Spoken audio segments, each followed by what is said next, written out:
Hello friends, how are you? I hope you all are fine. And I hope you remember that we are studying communication. And we have yesterday completed the non-verbal types of communication. Before we start the next discussion today, I request all of you to just see on the screen. कल का जो last point है ना, वो एक बार just overview करते हैं, revise करते हैं. स्क्रीन पर देखो सब लोग. हमने कल का डिस्कशन जो स्टार्ट किया था ना, वो था मीन्स और मीडिया ऑफ कम्युनिकेशन. उसमें हमने पहले वर्बल देखा. वर्बल में हमने ओरल और रिटन कम्युनिकेशन के बारे में समझा. ओरल और रिटन कम्युनिकेशन दोनों में ज्यादा इफेक्टिव कौन सा है? ओरल है. एक एवरेज मैनेजर अपना लगभग 75% वक्त ओरल कम्युनिकेशन में बिताता है. और इसीलिए किसी भी ऑर्गेनाइजेशन में मैनेजर पोस्ट उसी को मिलेगा जिसका ओरल कम्युनिकेशन स्किल क्या है? अच्छा है. Now it is a lesson you have to learn. When you go in corporate world and you want to, we can say, be at managerial post, you have to see that your oral communication skills are very effective. और इसलिए आपका ITT orientation जो भी course होता है ना, you must take that seriously. Maximum students take it as an obligation, as a binding obligation, but I'll say take it as an opportunity because that is going to groom your communication skills. उसके बाद oral और written का comparison जो हमने किया था, उसके बाद हमारे non verbal type of communication में, मीन्स और मीडिया में. और नॉन वर्बल में सबसे पहले कल हमने साइन लैंग्वेज देखा. साइन लैंग्वेज में बोलो audio science and visual science, इनके बारे में हमने समझा. ऑडियो साइंस के लिए एग्जांपल क्या देखा? अलार्म्स, जो हुटर्स होते हैं, सायरन्स होते हैं, उनसे हमें कोई मैसेज मिलता है और लोगों को एक जगह पर इकट्ठा करने के लिए अक्सर ऑडियो साइंस यूज किया जाते हैं. विजुअल साइंस आपको एक तरह का कोई इंफॉर्मेशन प्रोवाइड करते हैं. किसी इंफॉर्मेशन को प्रोवाइड करना है तो विजुअल साइंस के तहत प्रोवाइड किया जाता है. इवन आपके नोट्स में भी रेगुलर क्लास के मैंने कुछ विजुअल पिक्चर्स वहां पर रखे और वो हर एक पिक्चर उस कंसेप्ट से रिलेटेड है. So that visual sign is always provided to the audience to give them some extra information and to make that information little interesting. So I can say audio science और visual science sign language में हमने देखने के बाद number 2 हमने देखा था kinesics. Kinesics is nothing but study of body language. और जब मैं body language कहता हूँ तो it includes all the gestures of your body. आपके blushing, आपका shrugging, foot tapping, drumming fingers, कल देखा था ना, ये सारे जो भी हम body gestures use करते हैं वो body language में आएगा kinesics में. और kinesics एक ऐसा science है, हम कहते हैं कि kinesics science में आपका जो real behavior है, जो आपके एग्जैक्टली बॉडी के अंदर हम कह सकते हैं जो आपका रिएक्शन होना चाहिए. कई बार शब्द कुछ और होते हैं बट रिएक्शन कुछ और होता है.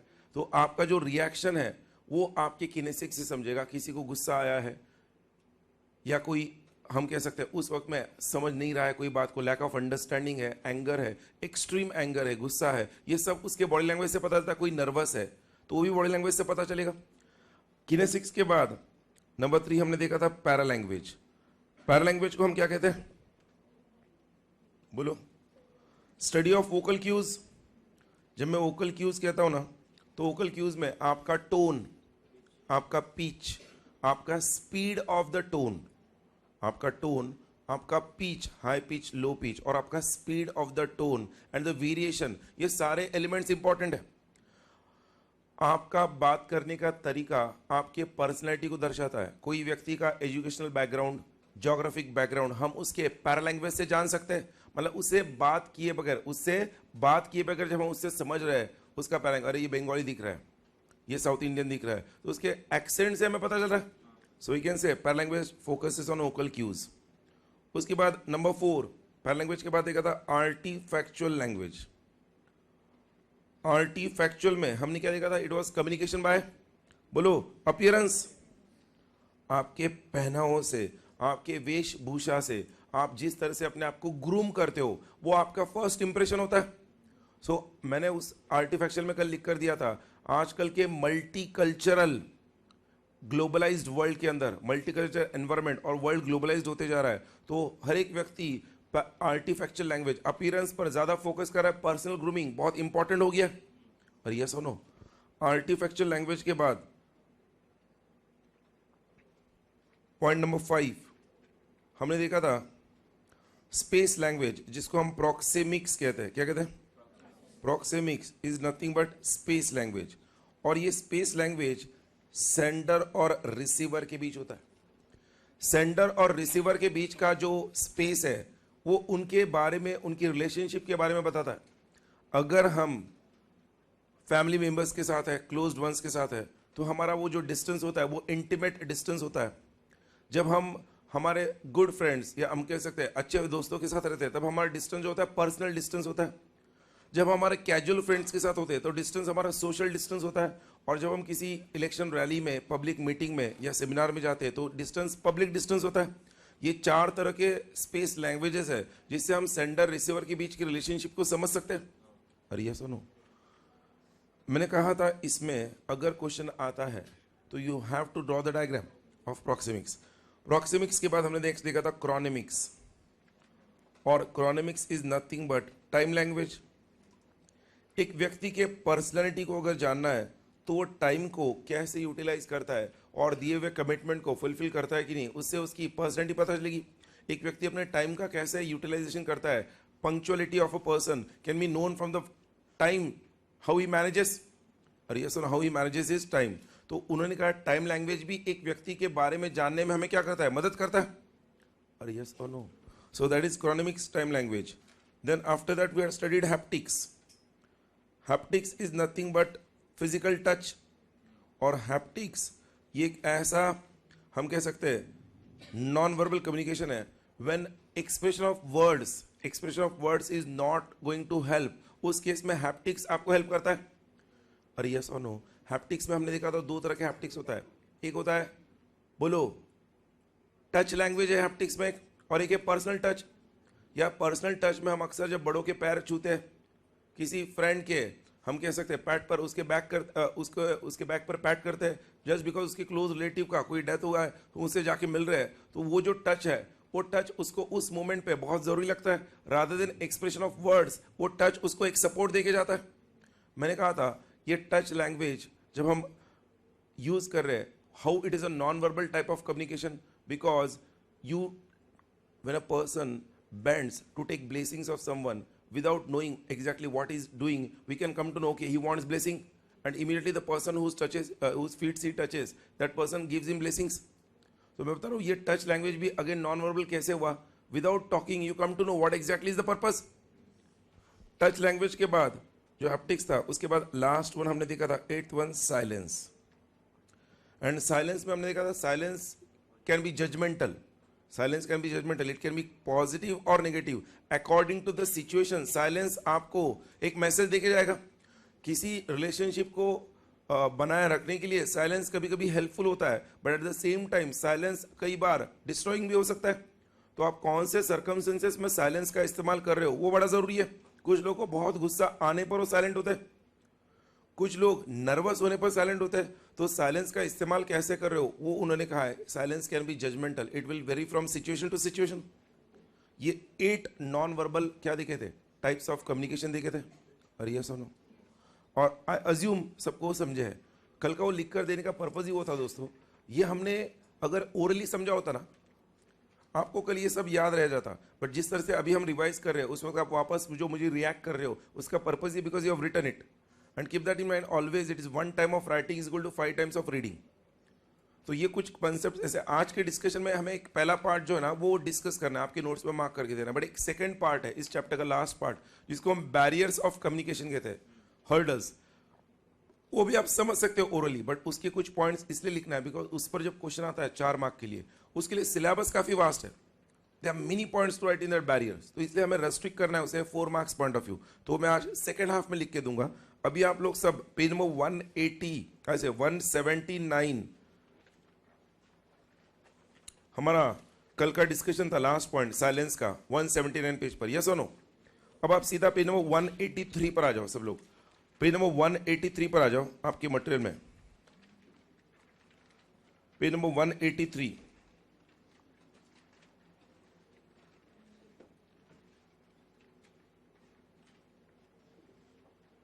आ गए सब लोग? ध्यान रखना पेज नंबर 183 पर वहां पर क्वेश्चन नंबर 19 दिया है, 184 पर 20, एंड देन 21, ये 3 क्वेश्चन जो हमें डिस्कस करने हैं उसका diagram everything is given over there. But इसको समझो, ये इजी पार्ट है और स्टूडेंट्स एग्जाम हॉल में इसे लिख नहीं पाते। उधर पढ़ो मत, थोड़ा सा लॉजिकली समझते हैं। जो क्वेश्चन नंबर 19 वहां पर दिया ना, सिर्फ उसके हेडिंग को हाईलाइट करो क्वेश्चन के। What is that question? Parts of a business letter. देखो, आपने स्कूल में भी बिजनेस लेटर्स ड्राफ्ट किए, आपको बिजनेस लेटर कैसे ड्राफ्ट करना है, कैसे उसको लिखना है, ये पता है। बट एक बिजनेस लेटर को लिखते वक्त कौन सी बातों का ध्यान रखना है, कौन सी बातों का ध्यान रखना है? मतलब business letter usually letter head पर होता है, letter head of that business.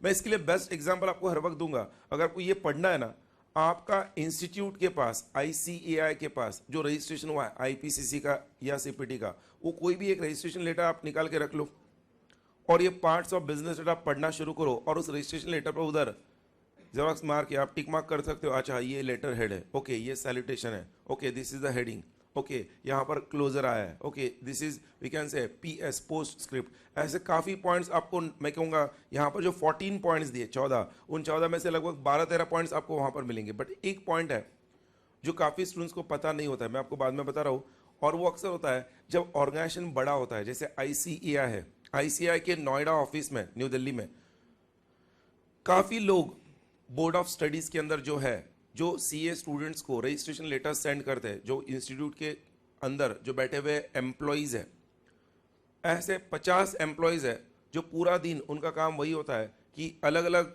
Jones में जो रजिस्ट्रेशन हुए स्टूडेंट्स के, उनको रजिस्ट्रेशन लेटर सेंड करना। अब जो एम्प्लॉय वो लेटर लिख रहा है या ड्राफ्ट कर रहा है, उस एम्प्लॉय का उस पर्टिकुलर लेटर पर इनिशियल होता है, reference initial. What is reference initial? मैं बताऊँ आपको। अगर किसी दुकान में आप कपड़े खरीदने गए, मान लो जय हिंद मेंस एवेन्यू है पूना में, 30-40 वहां पर क्या एम्प्लॉयज है, आपको किसी एक एम्प्लॉय ने कपड़े दिखा दिए, आपने कपड़े पसंद किए, अब वो कपड़े आपको खरीदने हैं कैश काउंटर पर जाकर, तो एम्प्लॉय जो आपको रिसिप्ट देगा, उस रिसिप्ट पर उस एम्प्लॉय का इनिशियल होता है, रेफरेंस इनिशियल, कोड नंबर होता है।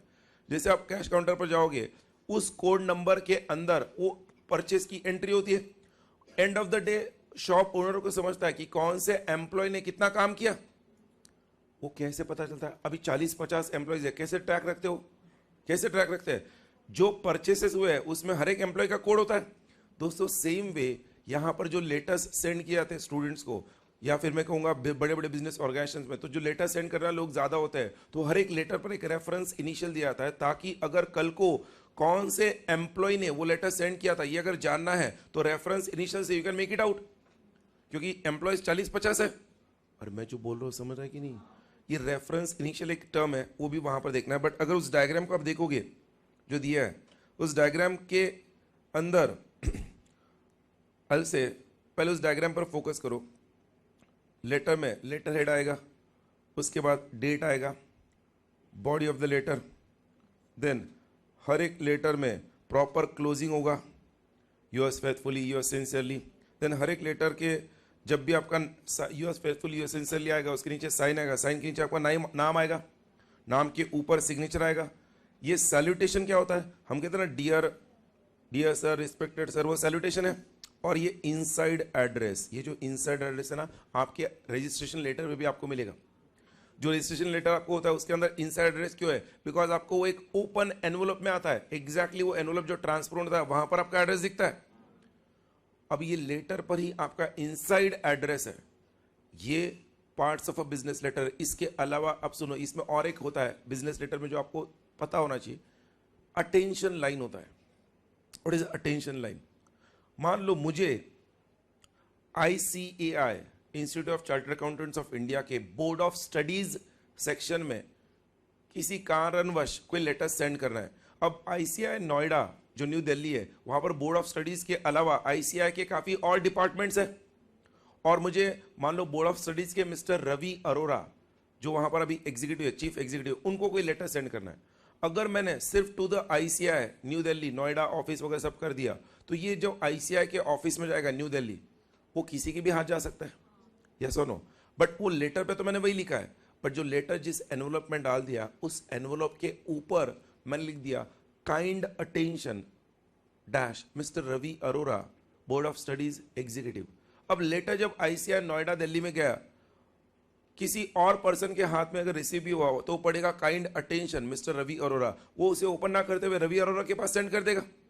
तो जब किसी लेटर के एनवलप, जब लेटर किसी एनवलप में डालते हैं उसमें हम अटेंशन लाइन जो लिखते हैं, अटेंशन लाइन लिखने का पर्पस क्या होता है, अटेंशन लाइन लिख दिया तो जिसके जिसके पास वो लेटर जाना चाहिए उसका नाम हम वहां पर लिखते हैं और एग्जैक्टली उसके हाथ में हो जाता है। अभी कुछ ऐसी चीजें जो आपने मे बी स्कूल डेज में आपने इस तरह से नहीं सीखी होगी, मैं आपको बताऊं, बट ये फिनिशिंग टचेस है जो आपने बिजनेस लेटर्स ड्राफ्ट किए होंगे स्कूल डेज में, उसी को यहाँ पर थोड़ा एक्सटेंड किया गया because we are learning communication and being a chartered accountant you can work in a legal department or a secretarial department of any company or you can work in your own office in this way। आपको letter drafting करते आना जरूरी है। Articleship के दौरान अक्सर आपके boss आपको कह सकते हैं इनकम टैक्स डिपार्टमेंट को लेटर लिखना है, क्लाइंट के बिहाफ पर कोई एक्सप्लेनेशन देना है, you must know how the business letters are drafted. इसलिए मैं पूरा ये आपको एक्सप्लेन कर रहा हूँ, बहुत सिंपल है। नीचे आप देखो how to write a business letter के 14 पॉइंट्स दिए, ये सिर्फ 14 पॉइंट्स लिखने के लिए 4 मार्क्स होते। आपको एग्जाम में आएगा what are the various parts of a business letter that must be kept in mind while writing a letter और ड्राफ्टिंग अ लेटर। आप वन बाय वन वो पार्ट्स देखते जाओ सब लोग। उन पार्ट्स में हेडिंग सबको क्लियर है, हेडिंग मतलब क्या, लेटर हेड। उसके बाद रेफरेंस नंबर, मैंने आपको बता दिया what is a reference number. Reference number अलग है, रेफरेंस इनिशियल अलग है, ध्यान दो। रेफरेंस इनिशियल तो उस व्यक्ति का होता है, रेफरेंस नंबर ये आपको भी मिला है ICAI से। जब आपका रजिस्ट्रेशन हो ना WR नंबर, तो उसमें उन्होंने कहा है henceforth for communication you can't always quote this number. अगर तुम्हें इंस्टीट्यूट के साथ फिर से कम्युनिकेशन करना है तुम्हें वो रेफरेंस नंबर देना है। कई बार रेफरेंस नंबर इसलिए जरूरी, किसी एक ऑर्गेनाइजेशन से पूरे दिन में हजारों लेटर जाते हैं, तो लेटर एग्जैक्टली कौन से कंटेक्स्ट में है वो समझना है, तो रेफरेंस नंबर देना बहुत जरूरी होता है। अरे समझ रहा है कि नहीं, वो स्टूडेंट अर्ली स्नूज मोड में जा रहा है, be alert. So reference number के बाद डेट है, इनसाइड एड्रेस है, ये सब देख चुके हैं। अटेंशन लाइन मैंने आपको बताया, then salutation we have seen. What is subject line, I hope you understand. Exactly आपके सैल्यूटेशन लाइन के ऊपर होगा subject for what purpose you are writing that letter. Body of the letter we have seen, formal close हमने देखा है, yours sincerely, yours faithfully। signature block we are aware। enclosures I hope you know this। आपने जब CPT IPC का registration किया होगा, आपके admission form के साथ आपने आपके 12th का मार्कशीट, आपके और भी रिजल्ट्स जो क्या किए एनक्लोज किए होंगे उसके साथ, उसे एनक्लोजर्स कहते हैं। लेटर के नीचे ही आप एनक्लोजर कहते हुए क्या क्या एनक्लोज कर रहे हो वो लिखते हो। सो एनक्लोजर्स, ये पॉइंट आपको पता होना चाहिए जो दिया हुआ। पोस्ट स्क्रिप्ट, ये काफी स्टूडेंट्स को नहीं पता होता है। पोस्ट स्क्रिप्ट, इसे अक्सर पोस्ट स्क्रिप्ट ना लिखते हुए PS कहते हुए लिखते हैं। क्या कहते हैं, PS। वो क्या है सुन लो, पोस्ट स्क्रिप्ट, उसको ब्रेक करो ना। पोस्ट स्क्रिप्ट, स्क्रिप्ट मतलब क्या, लिखने के बाद, पोस्ट ना लिखने के बाद।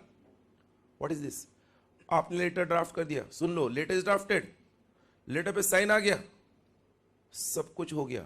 अब लेटर पर ड्राफ्ट हो गया, साइन आ गया, सब कुछ हो गया, और आपको पता चला इस लेटर में इंपॉर्टेंट एक सेंटेंस जो आपको इंक्लूड करना था वो मिस कर गया। अगर फिर से लेटर को ड्राफ्ट करोगे, साइन करोगे, it will unnecessary increase the time and expense also. It's better उसी लेटर के नीचे PS कहते हुए PS लिखा जाता है, और PS के आगे जो सेंटेंस आपको ऐड करना है वो लिखा जाता है। जो रीडर होगा, रीडर लेटर का, वो जब लेटर पढ़ेगा उधर नीचे PS पढ़ेगा। PS का इंटरप्रिटेशन उसे समझना होता है कि PS मतलब ये भी सेंटेंस लेटर का ही हिस्सा है, ये बता रहे। अरे यस और नो। पोस्ट स्क्रिप्ट का मतलब ये हुआ कोई मैटर अगर आप लेटर में इंक्लूड करना भूल गए, लेटर ड्राफ्ट होने के बाद आप लेटर के अंदर ही नीचे पोस्ट स्क्रिप्ट कहते हैं उसको ऐड कर सकते हो। I hope it is clear. उसके बाद CC, ये अक्सर ईमेल्स में हम यूज करते हैं, आई होप यू अंडरस्टैंड। एक से ज्यादा लोगों को जब आप सेंड करते हो तो कार्बन कॉपी CC आता है। एंड लास्ट रेफरेंस इनिशियल्स, ये 14 पार्ट्स है। Anything difficult you find? 14 parts, 4 marks I can से। बट अगेन मैं आपको बता दूं, nowadays they are asking questions on those I can say questions are being asked जिनका एग्जाम में रिपीटेशन कम हुआ है या जो नहीं पूछे हैं। बिकॉज आई कैन से हर एक क्वेश्चन में ऐसा नहीं होता है, बट अगर 100 मार्क्स का पेपर है तो 60 मार्क्स का पेपर रिपीट होगा, तो 30-40 मार्क्स का पेपर कुछ नए क्वेश्चंस के ऊपर होगा जो अभी तक पूछे नहीं गए। ये वो क्वेश्चन है, क्वेश्चन नंबर 19 जो हमने देखा है, जो अभी तक पूछा नहीं गया है, बट जो नेक्स्ट पेज पर क्वेश्चन है वो ऑलरेडी एग्जाम में पूछा हुआ है। आपके नोट्स में पेज नंबर 184 पर point number 20 layout of letter दिया है। अब वो डायग्राम है ना पेज नंबर 20 पर, वो डायग्राम ही बहुत कुछ बता देता है। उस डायग्राम में आप देखो, सबसे पहले क्या दिया है डायग्राम में, पहले पढ़ो ब्लॉक, उसके बाद मॉडिफाइड ब्लॉक, उसके बाद सेमी ब्लॉक।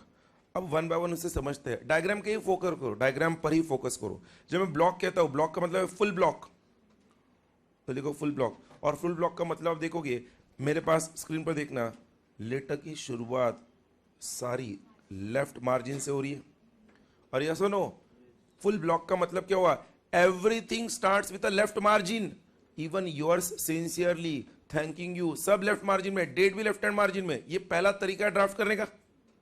हम नॉर्मली ये फॉलो नहीं करते, हम सेकंड जो दिया है मॉडिफाइड ब्लॉक फॉलो करते हैं। जिस मॉडिफाइड ब्लॉक के अंदर डेट, क्लोजिंग एंड सिग्नेचर जो है ना वो राइट मार्जिन में होगा, बाकी सब लेफ्ट मार्जिन में। अब देखोगे बाकी सब लेफ्ट मार्जिन में है, सिर्फ डेट, क्लोजिंग और सिग्नेचर क्या है, राइट मार्जिन में है।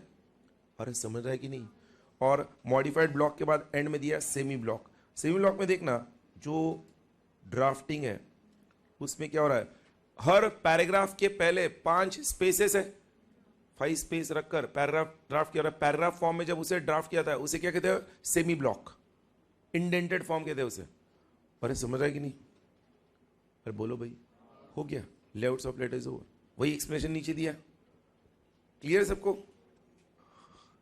यहां पर लेआउट ऑफ लेटर के बाद नेक्स्ट हम स्टार्ट करते हैं checklist of composing business message. अब अगेन इस हेडिंग को सिर्फ पढ़ो, checklist of composing business message मतलब क्या, व्हाट इज चेकलिस्ट। अच्छा, व्हाट इज बिजनेस मैसेज, अरे business letter, business letter. Checklist मतलब एक लेटर को ड्राफ्ट करते हो किन बातों का ध्यान रखना है। हमने वो लेटर के कंटेंट देखे थे, parts of a business letter. अब क्या देखना है, स्क्रीन पर देखो सब लोग, कोई कुछ लिखो मत। देखो चेकलिस्ट पूछा है मतलब क्या, उसे थोड़ा लॉजिकली समझते हैं। सर आप कह रहे हो checklist of composing business message, अगर मुझे कोई भी बिजनेस लेटर अगर ड्राफ्ट करना है ना, तो मैं पहले सबसे पहले उस लेटर का प्रॉपर ऑर्गेनाइजेशन करूंगा। प्रॉपर ऑर्गेनाइजेशन जिसको हम कहते हैं organising the letter. Organising the letter मतलब मैसेज। कैसे, देखो मैसेज की शुरुआत में क्या होना चाहिए, मैसेज के एग्जैक्टली मिडल में क्या होना चाहिए, मैसेज की एंड में क्या होना चाहिए, वो हम लेटर ड्राफ्ट करने से पहले जब प्रॉपरली प्लान करेंगे तो हमारा मैसेज सही ढंग से जाएगा। आप लेटर की शुरुआत में लिखोगे क्या, थैंक यू, वो तो एंड में ही आएगा ना। और लेटर की शुरुआत में हाय हाउ आर यू, मान लो आप एक फ्रेंड को लेटर लिख रहे हो, शुरुआत में hi how are you, end में आएगा कि हाय हाउ आर यू। मतलब क्या, आप जो लेटर ड्राफ्ट करते हो अगर वो बिजनेस लेटर है तो बिजनेस लेटर को भी ड्राफ्ट करना है तो उसका प्रॉपर ऑर्गेनाइजेशन होना जरूरी है। प्रॉपर ऑर्गेनाइजेशन मतलब क्या, उसका प्रॉपर लेआउट। लेआउट जब हम कहते हैं तो बिगिनिंग में क्या आएगा, मिडल में क्या आएगा, एंड में क्या आएगा, वो पहले डिसाइड कर लेना। ये सब प्रॉपर ऑर्गेनाइजेशन हो गया ना, इसको ऑर्गेनाइज करते हो एक चीज का ध्यान रखना है। देखो जो मैसेज आप दे रहे हो वो अगर गुड न्यूज है, गुड न्यूज, ये एक बैड न्यूज है, तो इस लेटर को ज्यादा लंबा मत खींचो। वरना अगर आप मान लो बैड न्यूज दे रहे हो, पूरा स्टोरी दिया, एंड में लिख दिया यू आर फायर्ड, 4 पन्नों का आपने लेटर लिखकर एंड में लिख दिया फायर, तो ये जो स्टोरी है, आपने जो लेटर लिखा है वो गलत है। बिकॉज लेटर लिखने का जो स्किल है वो कहता है ऑर्गेनाइजेशन ऑफ मैसेज में गुड न्यूज या बैड न्यूज है, it has to be in brief.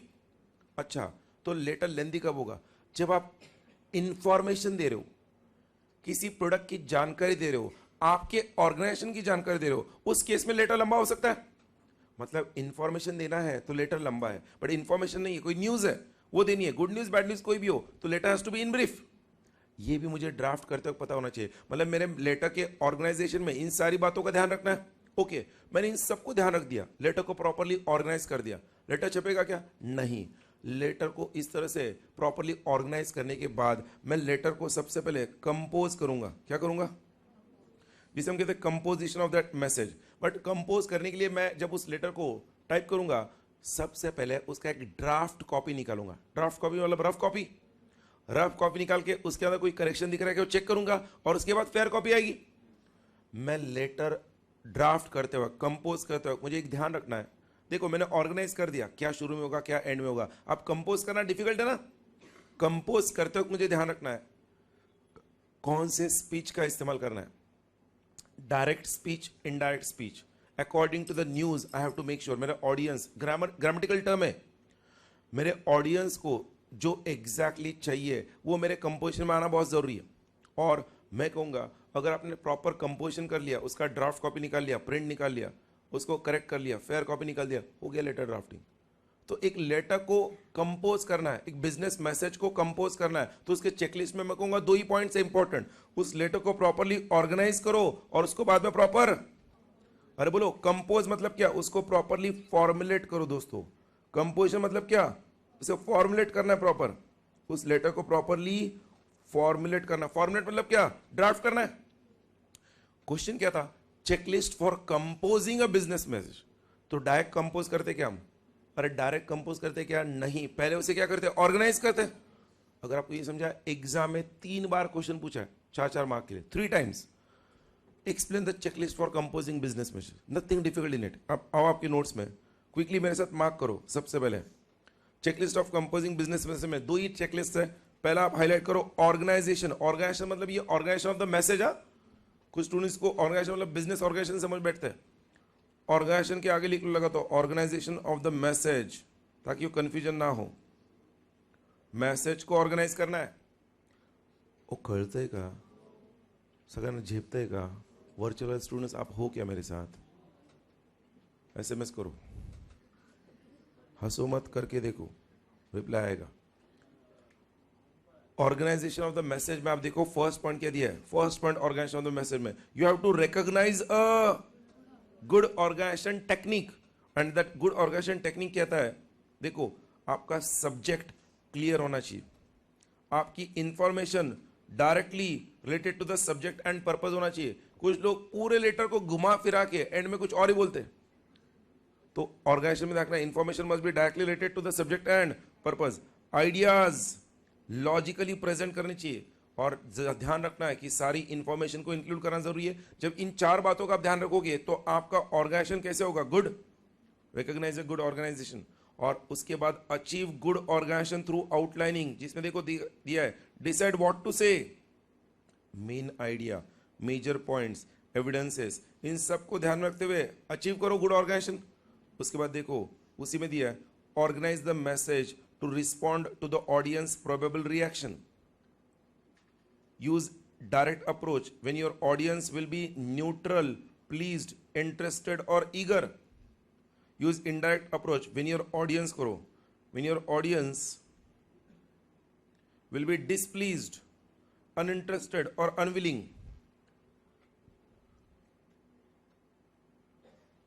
We are sad to inform you. Indirect approach. You have been appointed. Direct approach. You have been appointed. Direct approach. We are sad to inform you. Indirect approach. Because जो news आप दे रहे हो वो क्या है, displeasured है. So you have to use that approaches. Then organization में third दिया, choose the appropriate organization plan. Short message, longer message. Short message कब आएगा? मैंने कहा है, बोलो good news, bad news message. Information pattern है, एनालिटिकल पैटर्न है, तो मैसेज कैसे होगा, longer. Okay, wait a minute.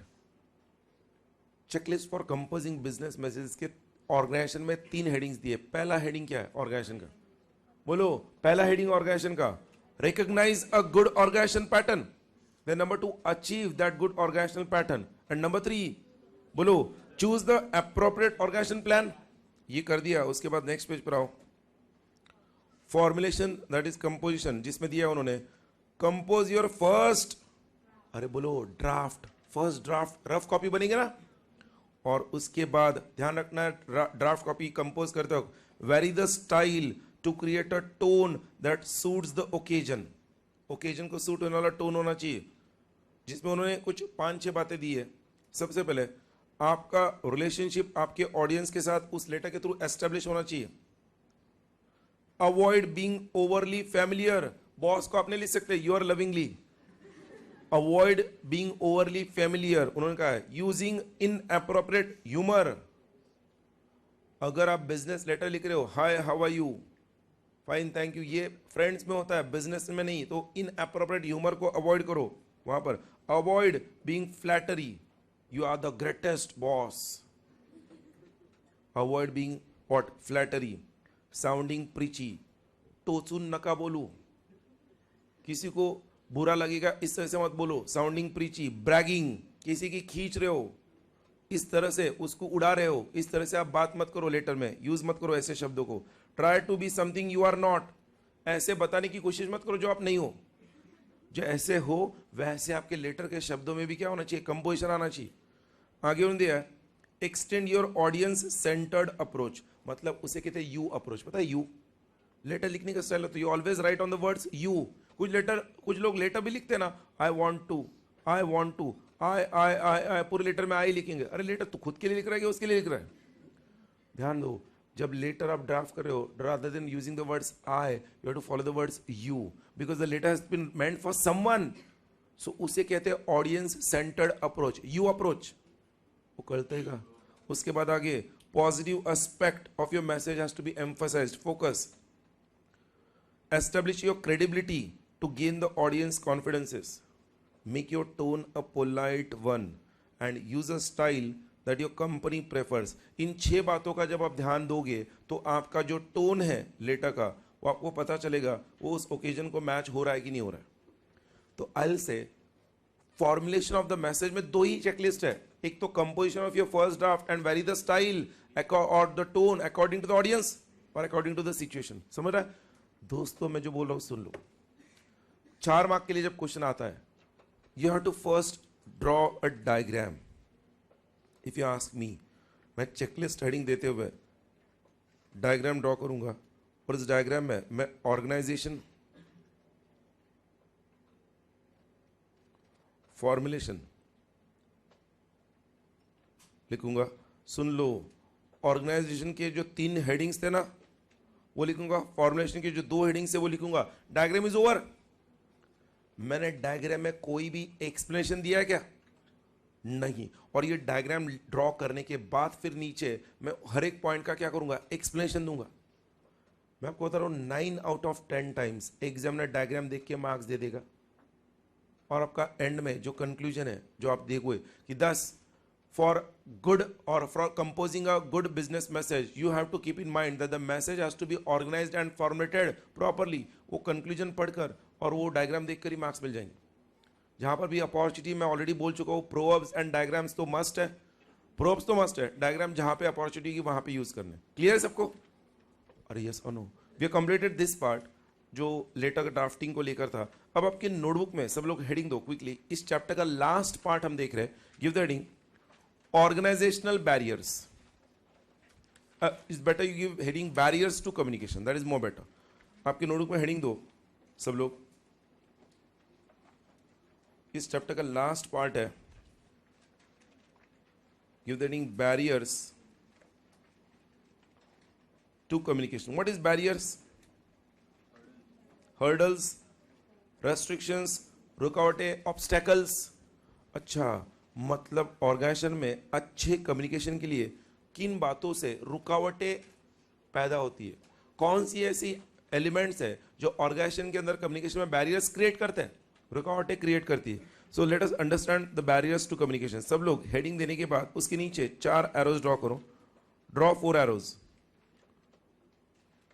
बिंदास ड्रॉ करो, 4 एरोज ड्रॉ करो और उसमें फर्स्ट एरो में आप लिखो जो मैं बता रहा हूं। फर्स्ट एरो में आप लिखोगे जो बैरियर हम देखने वाले फर्स्ट में, उसे कहते हैं semantic barriers.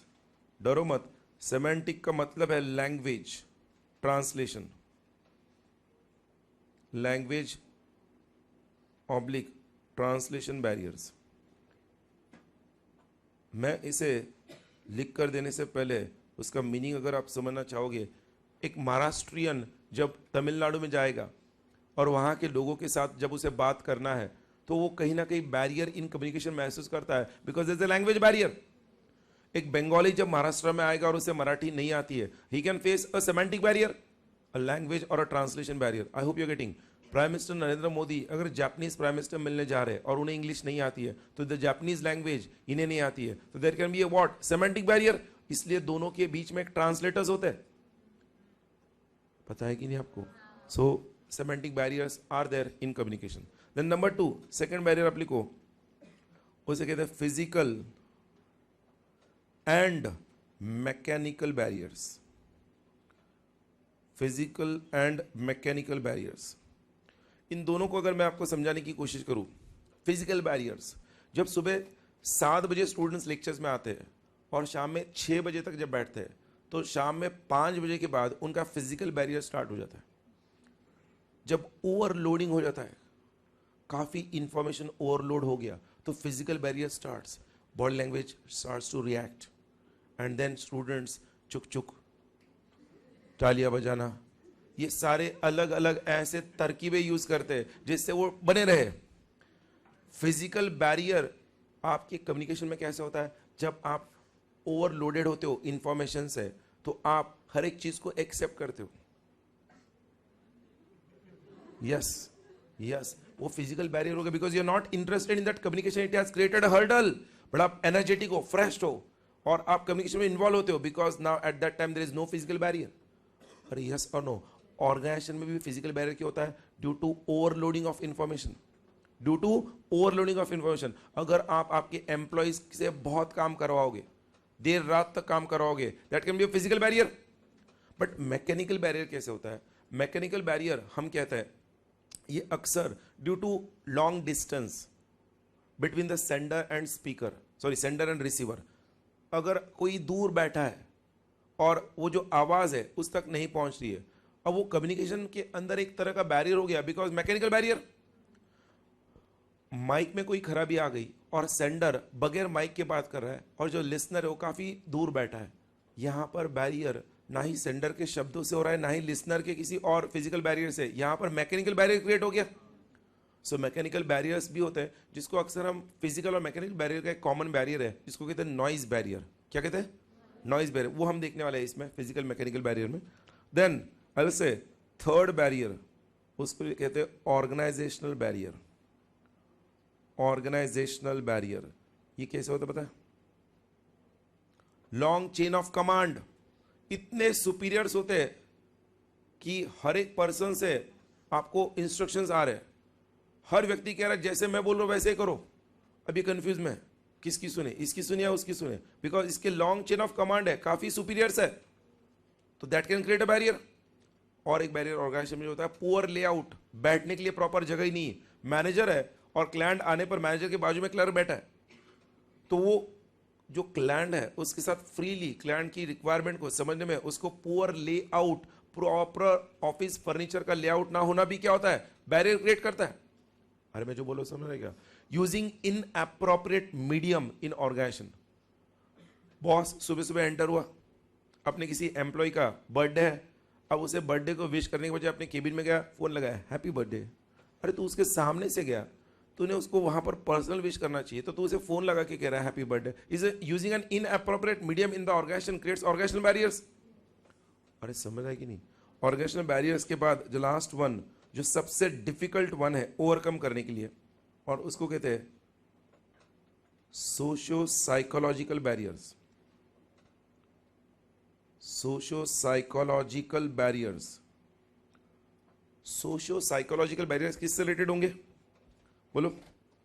Socio psychological barriers. Yes yes, mentality. मतलब क्या? एक ह्यूमन बीइंग की, बोलो, थिंकिंग. मतलब क्या? एटीट्यूड. एक पर्सन का एटीट्यूड, वो लोगों के प्रति कैसे रवैया रखता है. कुछ लोग ऐसे होते हैं जो जल्द किसी पर विश्वास नहीं रखते, डिस्ट्रस्ट रखते. कुछ लोग ऐसे होते हैं वो हर बात में अननेसेसरी टांग अड़ाते और हर बात को नेगेटिव सेंस में देखते हैं. कुछ लोग ऐसे होते हैं जो नैरो माइंडेड होते हैं. अब अगर ऑर्गेनाइजेशन के अंदर ऐसे लोग टॉप पोजीशन पर बैठे होंगे तो that can definitely create a barrier in communication, because जो लोग ऐसे नैरो माइंडेड होंगे वो प्रॉपर डेलीगेशन ऑफ अथॉरिटी नहीं करेंगे. जो लोग किसी पर ट्रस्ट नहीं रखते हैं उनका डेफिनेटली एक प्रॉब्लम क्रिएट होगा. कुछ लोग इमोशनल होते हैं. अब उन्होंने कहा ये सारे बैरियर्स जो है ऑर्गेनाइजेशन में, जो सोशियो साइकोलॉजिकल बैरियर्स होते थे, एक व्यक्ति के पर्सनैलिटी को लेकर है. देखो पहले 3 बैरियर्स जो है ना वो ओवरकम कर सकते हैं सब लोग एक साथ आकर, बट जो 4th बैरियर है वो ओवरकम करना है तो ये उस व्यक्ति को ही खुद करना है. this fourth barrier can be overcome by that individual alone himself. No one else can force him. They can tell him, but that barrier has to be overcome by that person himself. इसलिए ये complex और more difficult है to overcome than the first three. इसको लेकर correct incorrect का question आता है कि physical and mechanical barriers are more difficult to overcome in communication. You have to say incorrect. It is socio-psychological barriers which relates to the personality of an individual. It is more difficult, whereas physical and mechanical barriers can be overcome easily. और yes or no? So ये चार barriers आपने heading दिए. अब इन चारों को one by one हम समझेंगे. So आपके नोटबुक पे नीचे next heading दो. Point number 1. Semantic barriers. और जैसे मैं आपको बता रहा हूं सेमेंटिक बैरियर्स, आपको वो लिखना स्टार्ट करना है क्विकली. सेमेंटिक बैरियर्स में आप लिखो. फर्स्ट पॉइंट में डिक्टेट कर रहा हूं. It refers to, dictate, it refers to systematic study. Semantic barriers में लिखो it refers to the systematic study of meaning of words and science. Systematic study of meaning of words and science. अरे समझ रहा है क्या? Words and science, full stop. उसी में आगे कंटिन्यू करो. Problems arising from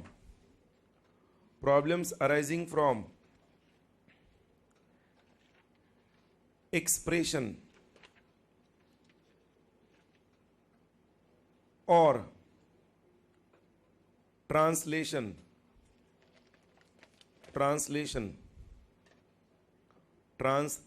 लिखो आप. Translation, that is more simple. Translation are semantic barriers.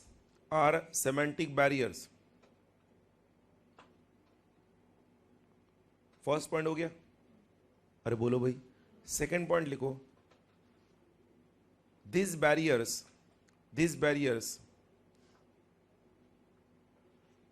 arise due to problems in language.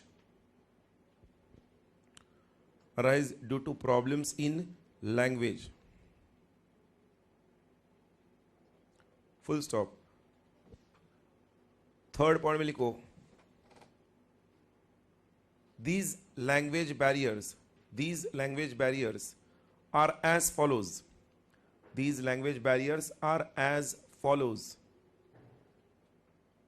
और उसके बाद नीचे one by one inner side में पहला पॉइंट लिखो वर्ड्स विथ डिफरेंट मीनिंग्स.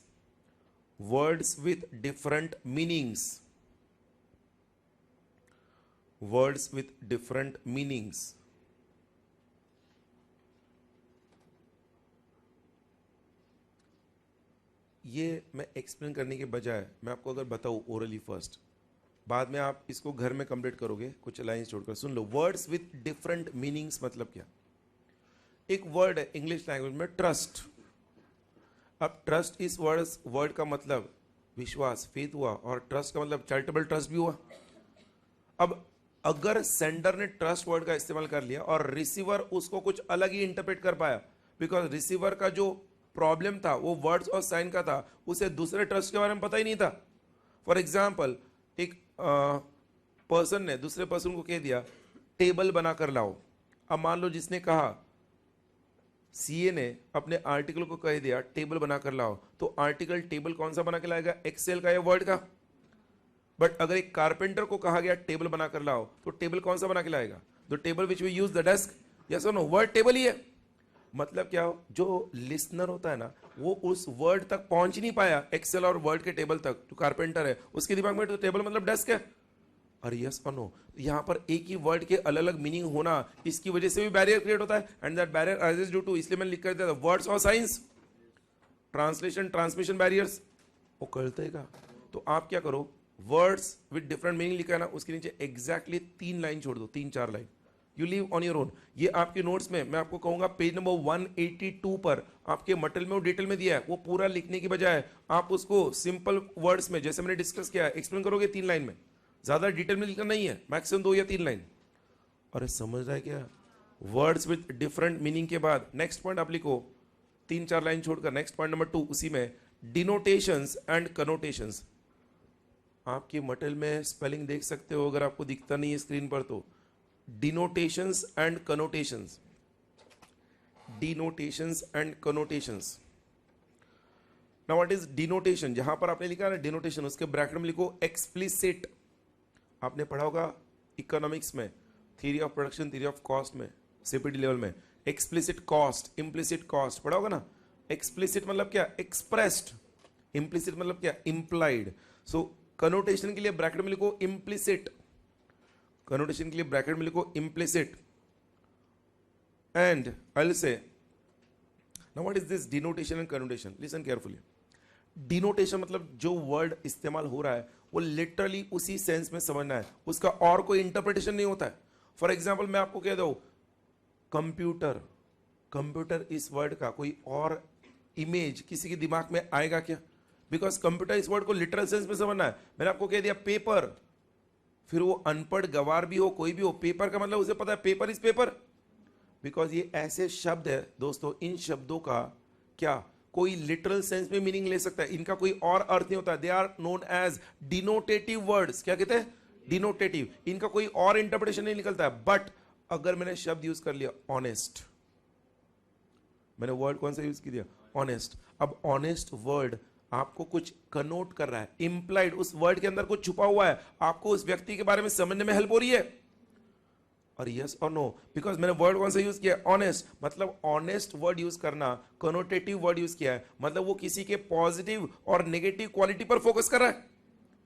और एक कनोटेटिव वर्ड्स ऐसे होते हैं जो पॉजिटिव एस्पेक्ट या नेगेटिव एस्पेक्ट दिखाते हैं। मैंने ये वर्ड यूज कर दिया चीप, CHEAP, चीप। अब जब ऐसा वर्ड यूज किया you can come to know, अच्छा ये कुछ सस्ता है या फिर कुछ ऐसा ही हम कह सकते हैं लेस कॉस्टली है। मतलब you are trying to interpret something positive और नेगेटिव एलिमेंट इन इट। सिर्फ शब्द का लिटल मीनिंग हो रहा है क्या? नहीं, उन शब्द से कुछ और भी इंफॉर्मेशन मिल रही है ना। अब ये हुआ उसका एक्सप्लेनेशन। इसको आपके एंड से कैसे समझना है सुन लो। आप किसी फंक्शन में गए, वाकई में आपने काफी अच्छा ड्रेस पहना था, काफी अच्छा ड्रेस पहना था, किसी और ने ऐसा ड्रेस नहीं पहना था। जैसे आप गए सब लोग बोले वाह, सब लोगों ने बोला वाह। अब सब लोग जो आपको उस वक्त जो रिएक्शन कर रहे हैं वो जैसे वाह वर्ड यूज कर रहे हैं वो वैसे ही तुम्हें मैसेज देना चाहते हैं। उस केस में उस शब्द का मीनिंग होगा denotative meaning. They want to express the same ideas what they are using in the words as it is, they want you to know. Exactly उल्टा। आप एकदम फनी ड्रेस पहन के गए, आपके दोस्तों के बीच में सबने बोल दिया वाह क्या भारी लग रहा है तू। अब यहां पर अगेन उन्होंने वही वर्ड यूज किया, बट यहां पर डिनोटेटिव सेंस में नहीं किया, इस पर कनोटेटिव सेंस में हुआ। अगर आपको उसका कनोटेटिव मीनिंग नहीं समझा तो आप समझ बैठोगे वाकई में आपने अच्छा पहना है। कुछ लोग ऐसे होते हैं ना, बोलते थैंक यू, बिकॉज उन्हें समझते नहीं एग्जैक्टली वो वाव क्यों कह रहे हैं। मैं जो बोल रहा हूं समझ रहा है कि नहीं? मतलब जब शब्दों के अंदर कुछ और बातें कन्वे करनी होती है बट वो रिसीवर को ठीक से समझा नहीं, तो in that case that can create a barrier. फिर वो कहता है गधे वाव मतलब क्या, बहुत फनी ड्रेस है। फिर बोलता है हाँ क्या, फिर बोलता है मतलब what happens is that denotative और कनेटेटिव लगते डिफिकल्ट वर्ड्स है बट वो बड़े सिंपल है। I hope you are getting it. तो क्विकली आप लिखो, ये मैं लिख कर देता हूँ डिनोटेटिव कनेटेटिव आपके नोट्स में। डिनोटेटिव के उधर पहले हेडिंग दिया ना डिनोटेटिव और कनेटेटिव, उसके नीचे लिखो पॉइंट नंबर 1। पॉइंट नंबर 1 लिखो computer comma paper comma book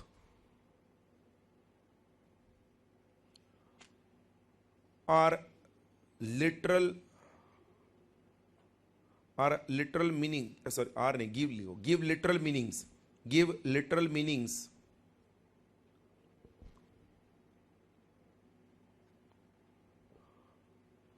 to the article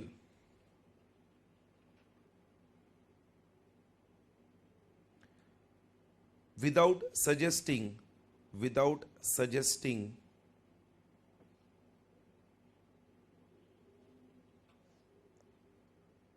positive and negative qualities, without suggesting positive and negative qualities. I hope it is clear. अरे बोलो भाई। पॉइंट नंबर 2 लिखो उसी में। Point number 2 honest comma selfish, जैसे selfish कहते हैं, कौन सा एलिमेंट आता है? Negative. So honest comma selfish comma cheap, dash करो और आगे लिखो such words show the qualitative judgment and personal reactions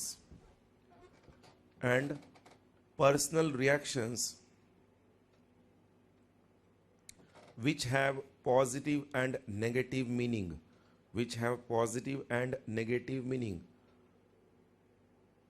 show the qualitative judgment and personal reactions which have positive and negative meaning. और लिखा है क्या? थर्ड पॉइंट उसी में लिखो. Next point now, sorry, denotation connotation हो गया 2 पॉइंट. अब नेक्स्ट पॉइंट लैंग्वेज बैरियर का थर्ड पॉइंट आप लिखो बैड एक्सप्रेशन.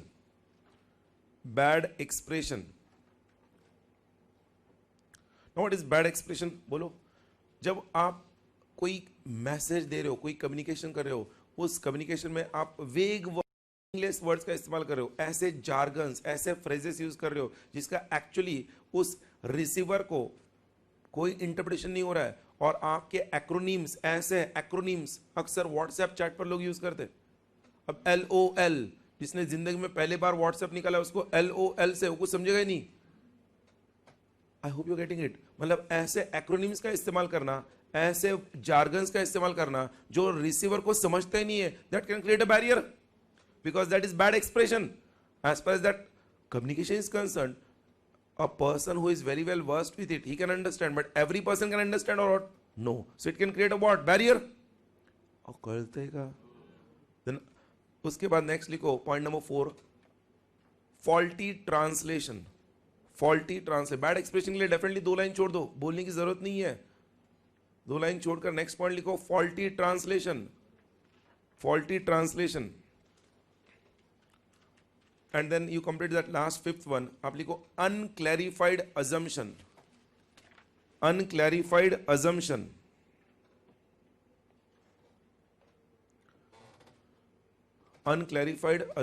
Faulty translation का मतलब क्या हुआ? जिस ट्रांसलेटर ने उस लैंग्वेज को कम्युनिकेट क्या किया, ट्रांसलेट किया, उसने गलत वर्ड्स का इस्तेमाल कर लिया ट्रांसलेशन में. That can create a barrier. ये अक्सर न्यूज चैनल वाले, मीडिया वाले किसी पॉलिटिशियन के भाषण को सुनने के बाद ट्रांसलेट करते हैं. राहुल गांधी ने ऐसा कहा, एक्चुअली उनके आगे का सेंटेंस कुछ वो ट्रांसलेट नहीं करते, सिर्फ एक सेंटेंस लेते हैं और उसी शब्द सेंटेंस के ऊपर ब्रेकिंग न्यूज होती है. पता है कि नहीं? ये फॉल्टी वे में ट्रांसलेट करते हैं. That creates barrier. I hope you are getting it. Faulty translation के बाद लास्ट क्या लिखा? Unclarified assumption. अनक्लैरिफाइड अजम्पशन ये कब होता है? आप उसमें लिखो अनक्लैरिफाइड अजम्पशन में often the sender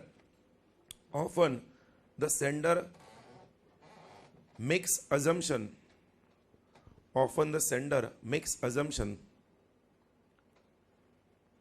which is unknown to the receiver. मतलब क्या? सेंडर कहता है अरे मुझे लगा तुम्हें पता था. वो कहता मुझे नहीं पता था. अरे यार कल हम सब दोपहर में जब मिले थे तो एक बात हुई थी ना. वो कहता यार बात हुई थी बट बाद में बोला गया था ना कि एक बार इन्फॉर्म करेंगे. अरे नहीं, उसी वक्त फाइनल हुआ था. हाँ क्या? मुझे पता ही नहीं था.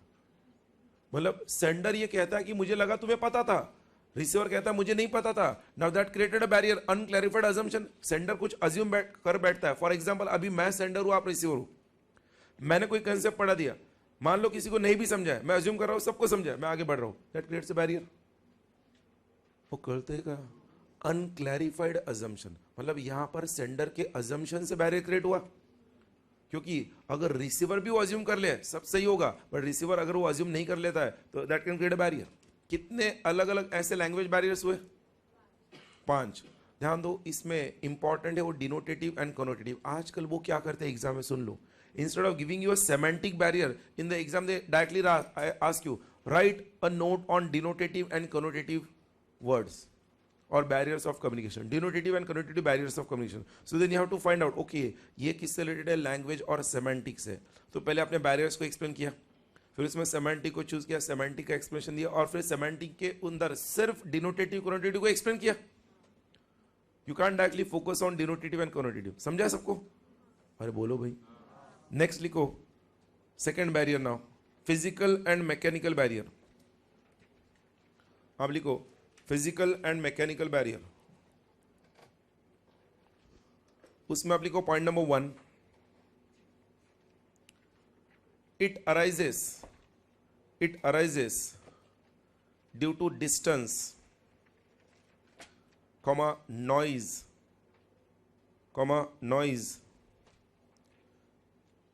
and other interferences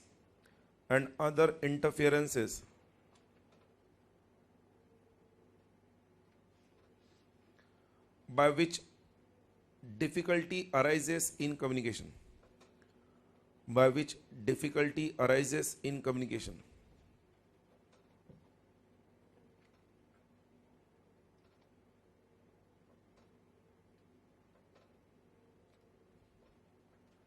point number 2 लिखना, the various physical barriers are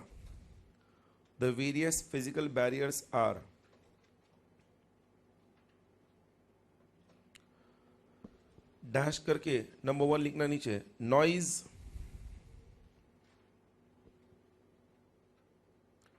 और नॉइज में आप लिखो डैश करके आगे, communication is often blocked, noise में लिखना communication is often blocked due to noise caused by traffic,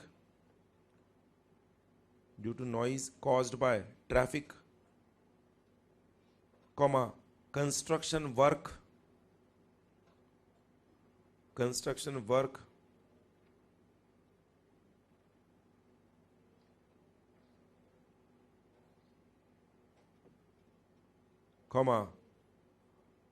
human sounds,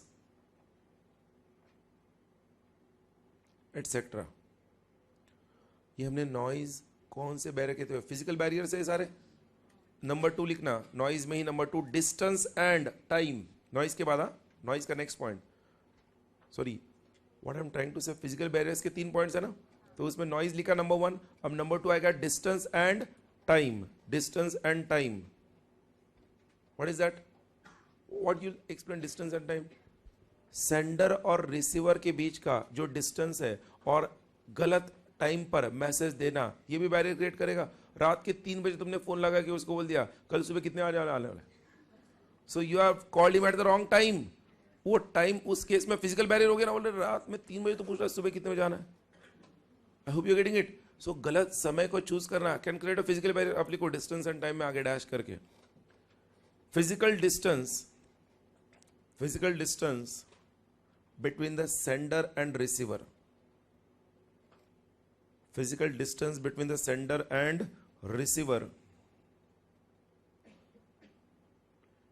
as well as choosing wrong time for communicating message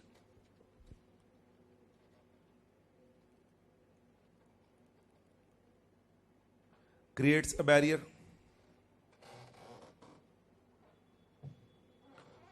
और yes or no? Number 3, next point, last one, third physical barrier, आप लिखो information overload. कुछ student ऐसे class में बैठते हैं जो information overload first moment से होता है। इंफॉर्मेशन ओवरलोड, अगर क्लास में मान लो टीचर ने आया तो ये कभी भी सो सकते हैं, ऐसे वो स्टूडेंट्स क्लास में बैठते हैं। इंफॉर्मेशन ओवरलोड, उसमें आप लिखो आगे मीनिंग उसका, excess of communication beyond the mental capacity of receiver. फिर कुछ स्टूडेंट बोलते हैं सर पढ़ाओ, कुछ बोलते हैं सर नहीं सर, क्योंकि जो पढ़ाओ बोलते हैं उनका मेंटल कैपेसिटी अभी भी इंफॉर्मेशन ओवरलोड नहीं कर रहा है, बट जो बोलते हैं नहीं सर इंफॉर्मेशन ओवरलोड, क्या लिखा है, excess communication beyond the mental capacity of receiver. I hope you understand, clear है। Physical barriers and mechanical barriers में से फिजिकल बैरियर बता दिया। अब नेक्स्ट पॉइंट लिखो आप, point number 3, new point, physical mechanical का ही पॉइंट नंबर 3। आप लिखो when due to defect in the mechanical devices, when due to defect in the mechanical devices communication fails,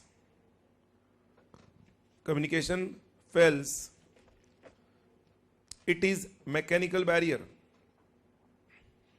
it is mechanical barrier.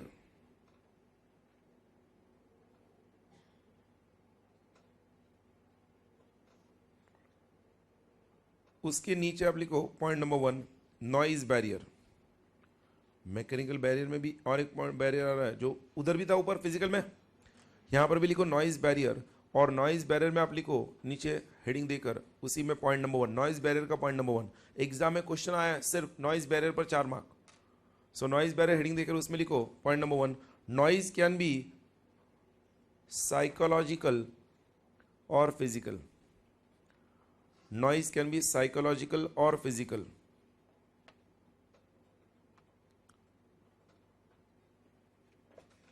Point number 2 लिखो physical noise arises due to physical distraction, due to physical distraction। देखो ये भी अलग पहलू है noise barrier का। Due to physical distraction उसमें आप लिखो example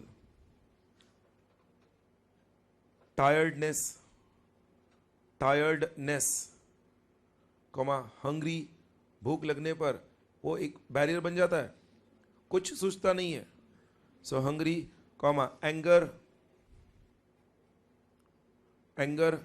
comma sadness comma background music.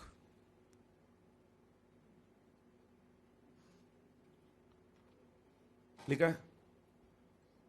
Then number 3 next point in psychological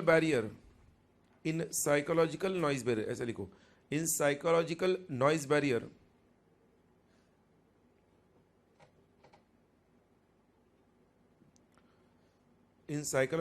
barrier due to mental disturbance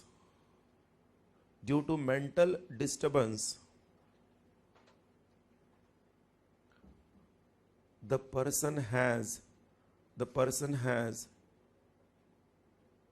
in psychological barrier, due to mental disturbance the person has preconceived, spelling screen पर देखो, the person has preconceived notion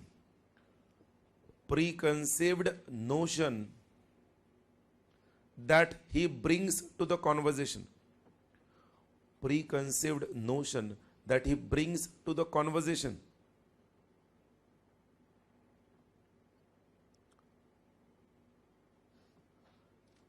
example लिखो आप, example unsound mind comma over stress, CA students कहते हैं अक्सर होता है over stress comma mental disturbance,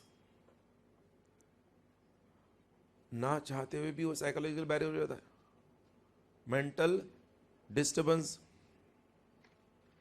लिखा है। कितने पॉइंट्स अभी तक? 3। लास्ट पॉइंट नंबर 4 लिखो 10 noise barrier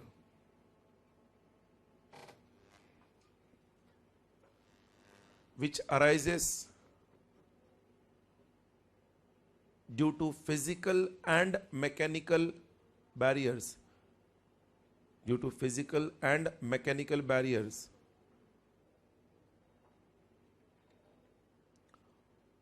often leads to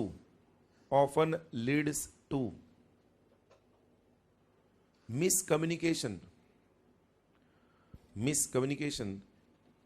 between the sender and receiver।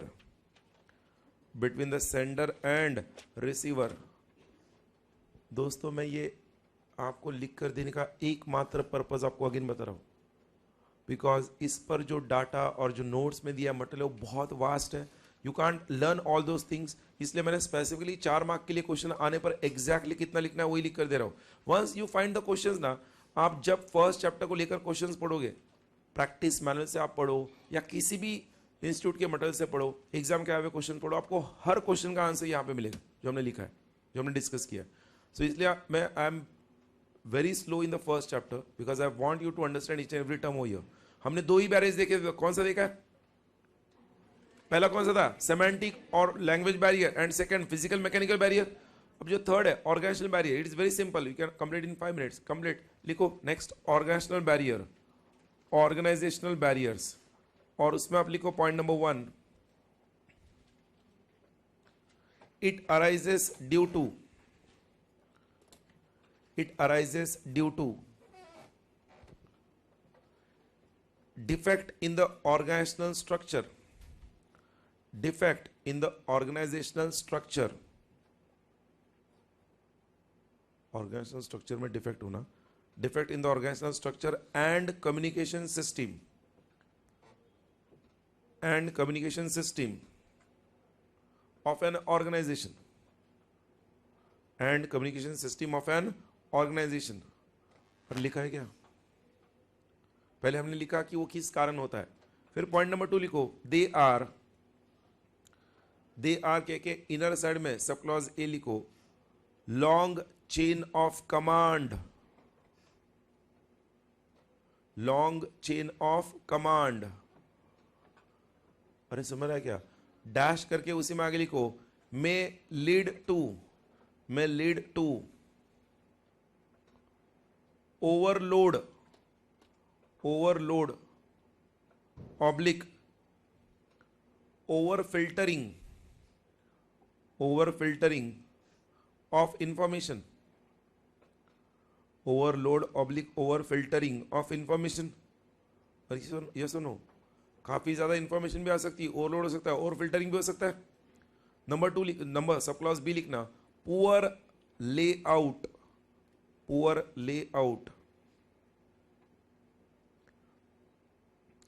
उसमें डैश करके आगे लिखो, faulty arrangement of furniture,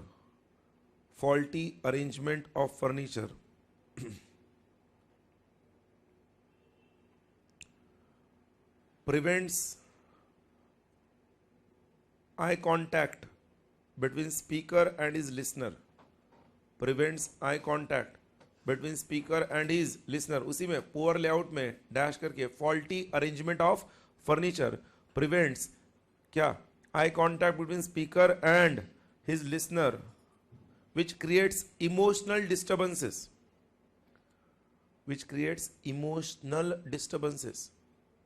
emotional disturbance कैसे होता है? मैनेजर कहता है मैं मैनेजर होते हुए मुझे केबिन नहीं है, मुझे बाकी लोगों के साथ बैठ के क्लाइंट के साथ बात करनी पड़ती है। It creates emotional disturbances and that create a barrier. ये क्या हो रहा है? ड्यू टू प्रॉपर और you can say no proper furniture, faulty furniture. Third point लिखो, इनएप्रोप्रिएट मीडियम, सी में इनएप्रोप्रिएट मीडियम डैश करके आगे लिखो, to compliment employees good performance, to compliment employees good performance,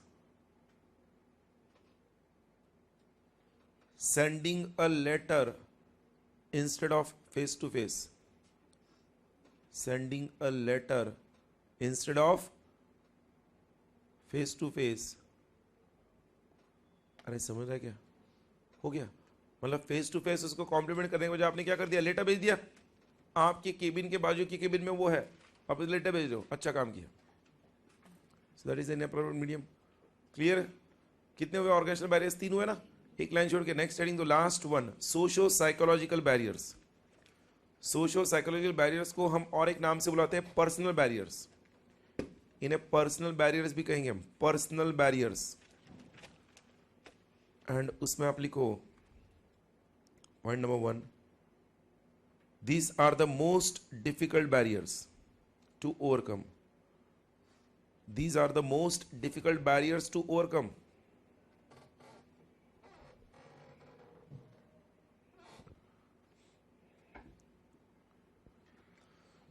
Point number 2, they consist they consist of dash करके नीचे sub clause ए लिखो, attitude, attitude, sub clause B closed minded approach, closed minded approach. Next distrust, distrust. Next poor retention, distrust के बाद poor retention, meaning समझ रहा है सबको, poor retention. Next resistance to change, मैंने कहा ना कुछ लोगों को टांग अड़ाने की आदत होती है, कोई भी बदलाव आ रहा है अपोज करना बेमतलब का, रेसिस्टेंस टू चेंज।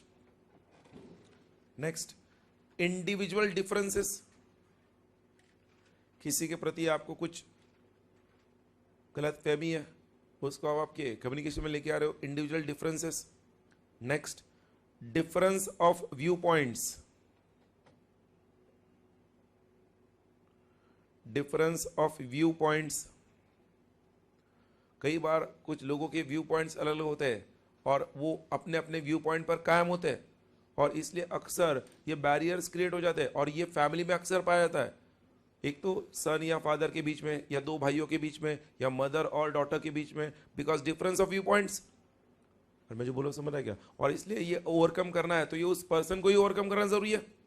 उसके बाद लिखो नेक्स्ट इमोशंस, इमोशंस। उसके बाद लिखो कल्चरल बैरियर्स, इमोशंस के बाद लिखो cultural barriers.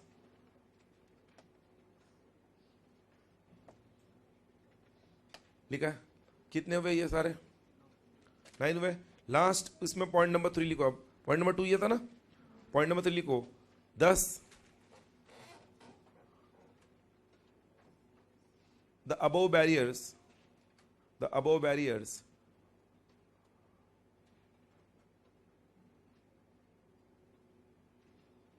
restricts free flow of communication, restricts free flow of communication.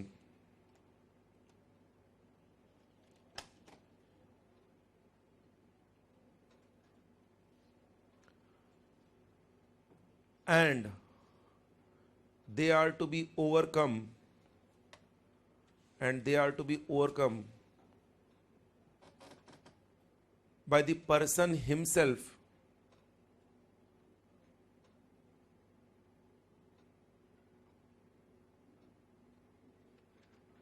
in the organization, the person himself in the organization.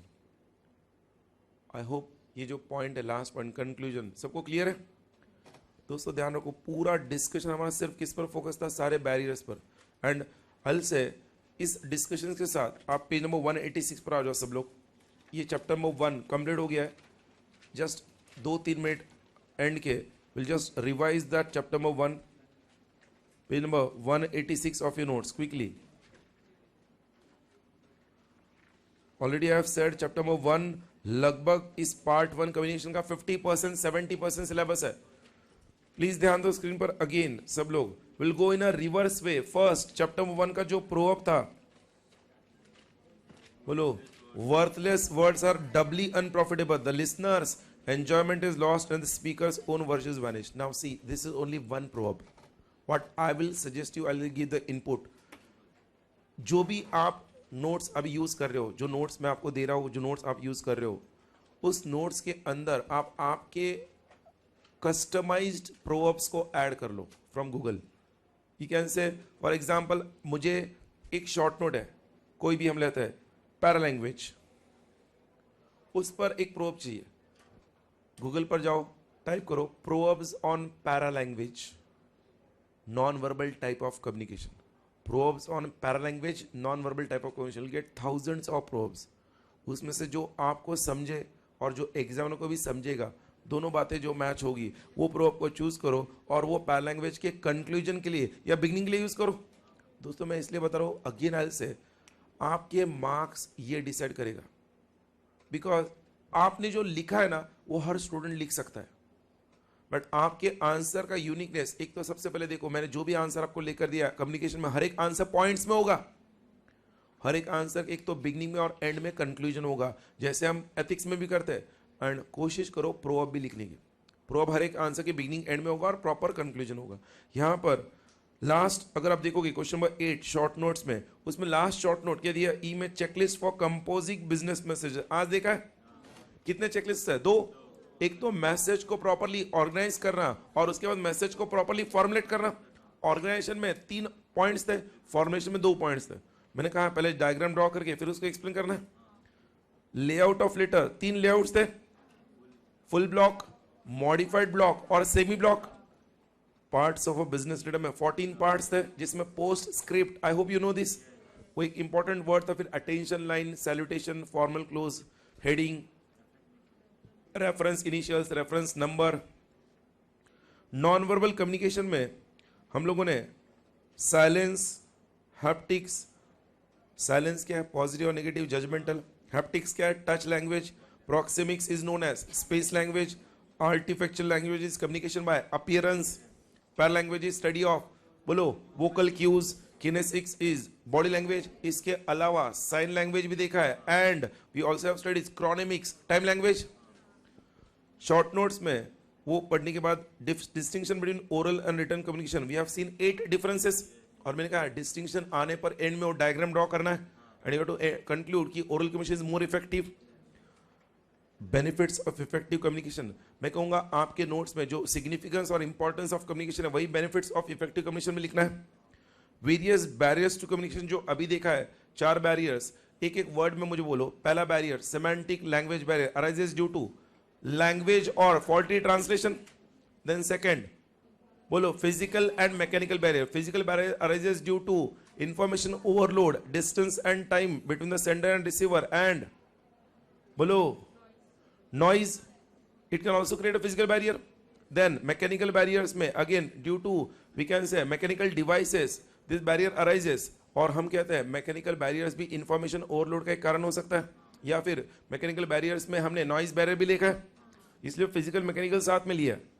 Then third one क्या था? organizational barrier, जिसमें again क्या था? long chain of command, उसके बाद faulty furniture layout, and then बोलो the third one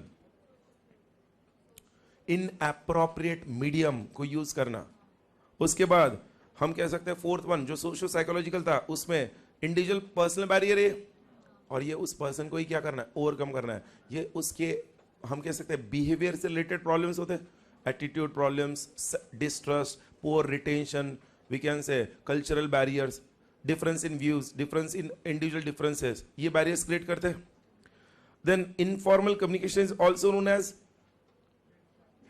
grapevine, also known as secondary source of communication, and informal communication is unofficial communication. उसके types में single stranded chain, cluster chain, probability chain और gossip chain, सबका meaning clear है? Merits, demerits we have seen. जो informal communication के merits है वो formal के demerits है, and vice versa. Formal communication is also known as primary communication, also known as official communication. superior subordinate relationship होता है। प्राइमर फॉर्मल कम्युनिकेशन के टाइप्स में डाउनवर्ड, अपवर्ड, हॉरिजॉन्टल, डायगोनल और क्रॉसवाइज आएगा। Then elements involve in communication process, बगैर देखे मुझे बोलो all the 8 elements. Number 1 sender idea generate करेगा, उसे एनकोड करेगा मैसेज में, मैसेज एक चैनल के तहत रिसीवर तक पहुंचेगा, रिसीवर उसे रिसीव करेगा, डिकोड करेगा, अंडरस्टैंड करेगा, फीडबैक देगा। इन सारे 8 एलिमेंट्स में सबसे इंपॉर्टेंट एलिमेंट कौन सा है? Feedback. Feedback is the final link of the communication process.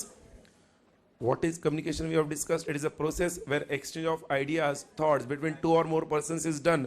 And importance of communication में अच्छे कम्युनिकेशन से ऑर्गेनाइजेशन के अंदर decision making, planning, proper coordination, employees के बीच में motivation, morale, proper relationships between superior and subordinates, then organization का goodwill, organization का growth, organization में trade union movement, technological upgradation, इन सारी बातों के लिए help होता है। Chapter number 1 is over. बजाओ ताली। अरे बजाओ तो सही, बजा के देखो, अच्छा लगता है। So stop over here today. Thank you. बचेंगे तो और भी लड़ेंगे।